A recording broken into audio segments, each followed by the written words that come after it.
Dans cette vidéo, je vais vous montrer comment résoudre un des problèmes majeurs pour les débutants dans FreeCAD, les esquisses qui sont sur contrainte.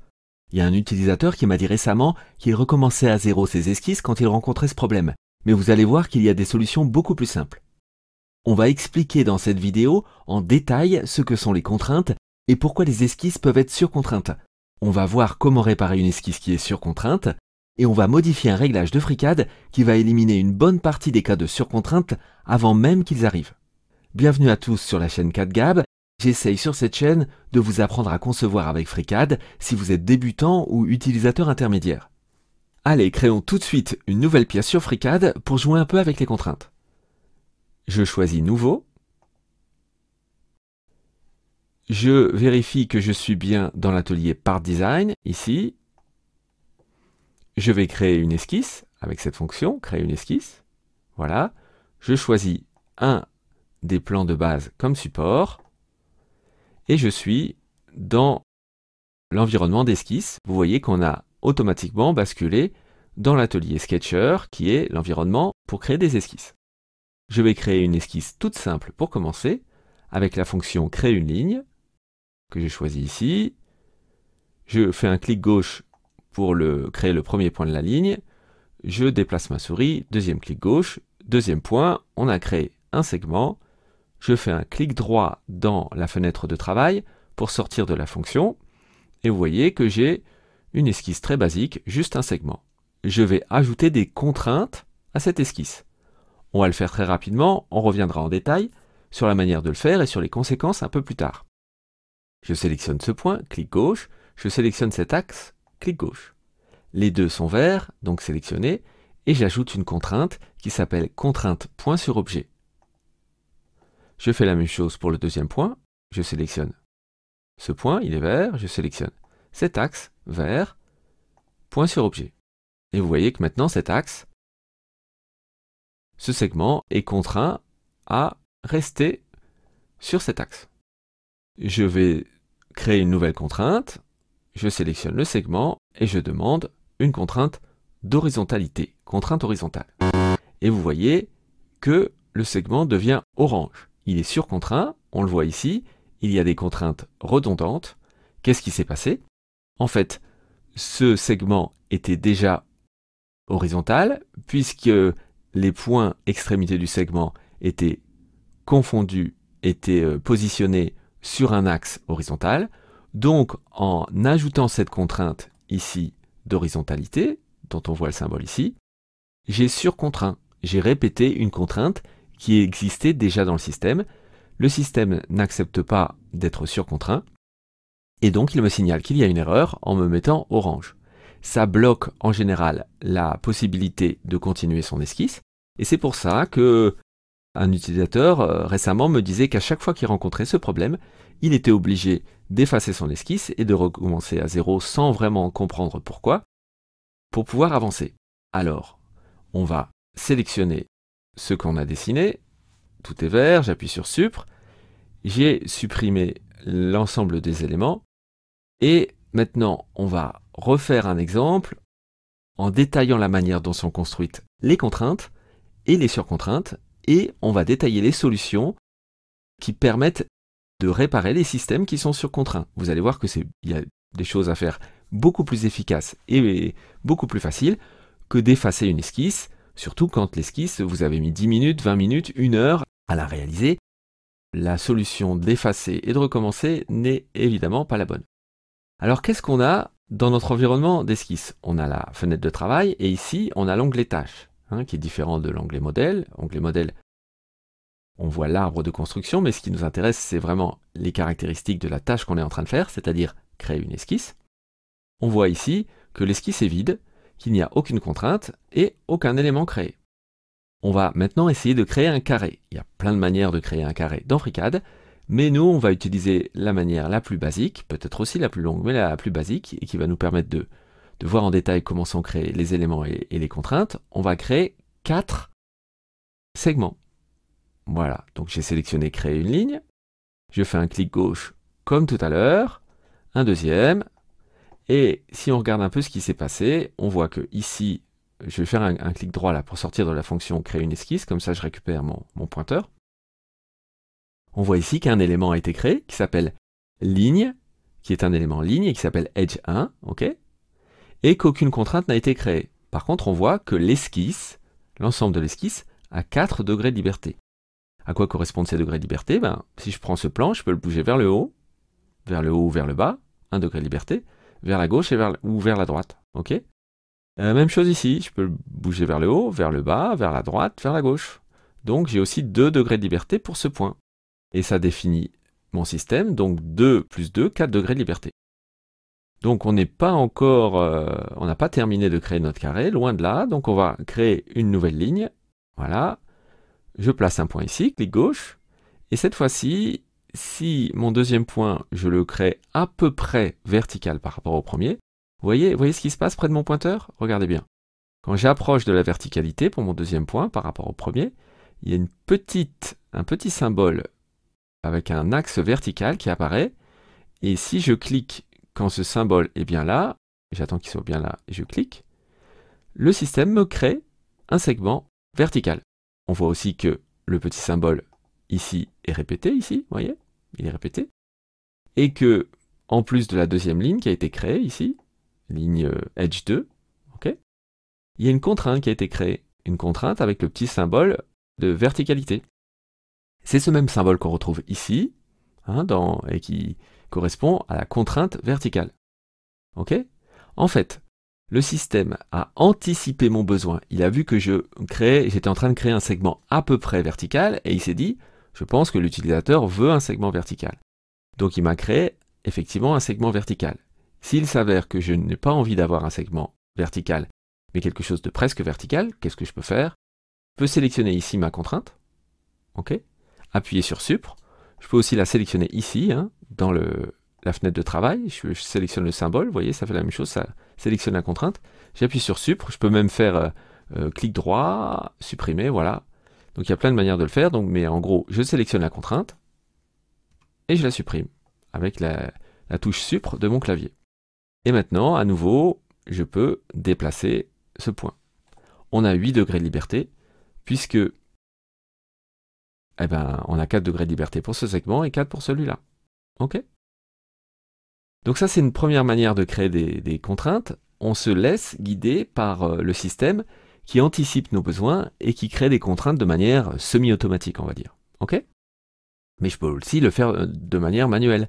Imaginons que je veuille faire en sorte que ces deux points sont coïncidents. Je les sélectionne avec des clics gauche, ils sont verts, sélectionnés, et j'appuie sur contrainte coïncidente.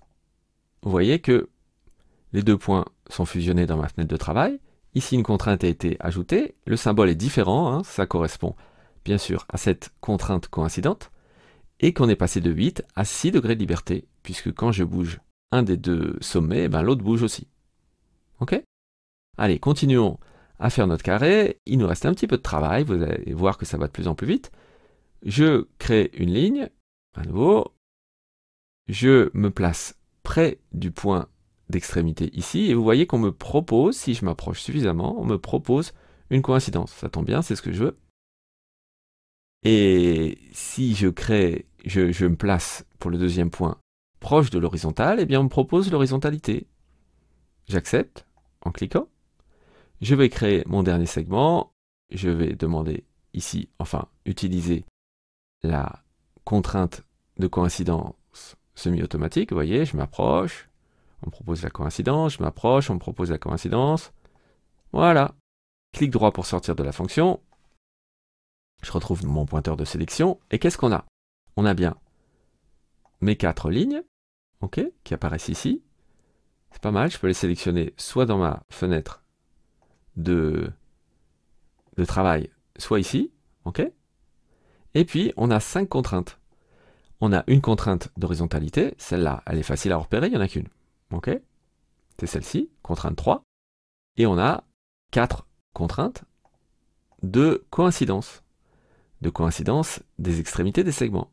Alors si je suis perdu, si je ne sais pas à quoi correspond la contrainte 4 par exemple, je peux cliquer ici sur la contrainte 4 et elle apparaît en vert comme sélectionnée ici. Donc je peux soit la supprimer ou au moins, si j'appuie pas sur Supre, là je sais que la contrainte 4 correspond à la coïncidence de ces deux sommets ici, et puis la contrainte 2, eh bien, c'est ici. Ok? Voilà comment naviguer un petit peu dans les contraintes. Bon, pour faire un carré, bah là, on a juste un polygone à 4 côtés, mais on n'a pas un carré.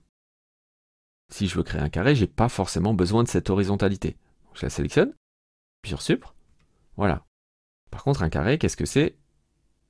Ah, vous voyez, là j'ai fait une petite erreur. J'avais gardé la contrainte de coïncidence entre ces deux sommets sélectionnée, j'ai appuyé sur Supre, donc j'ai supprimé deux contraintes en même temps. Je me retrouve avec 10 degrés de liberté, je vais réparer la contrainte, je sélectionne ce point, et je demande à nouveau une contrainte de coïncidence. Voilà. Quand on fait une petite erreur, il y a toujours une manière facile et rapide de réparer. Il n'y a pas besoin de paniquer. Donc j'ai à nouveau un polygone à 4 côtés, mais je voudrais maintenant que les côtés opposés soient parallèles. J'aurai donc un parallélépipède, et un carré c'est un parallélépipède particulier, donc je me rapproche un petit peu de la définition du carré. Je sélectionne un segment, clic gauche, je sélectionne le segment opposé, clic gauche, et je demande une contrainte de parallélisme. Contrainte parallèle. Voilà, on se rapproche petit à petit d'un parallélépipède, mais il y a encore ça là qui ne convient pas. Donc, je demande que ces deux segments ici, je les sélectionne et je demande parallélisme. Voilà, j'ai mon parallélépipède. Alors, qu'est-ce qui manque pour faire un carré? Avant de faire un carré, peut-être que je vais faire un rectangle. Pour faire un rectangle, qu'est-ce qu'il me faut? Il faut que deux côtés qui se suivent, consécutifs, soient perpendiculaires. Donc j'ai sélectionné ces deux côtés et je demande contrainte de perpendicularité.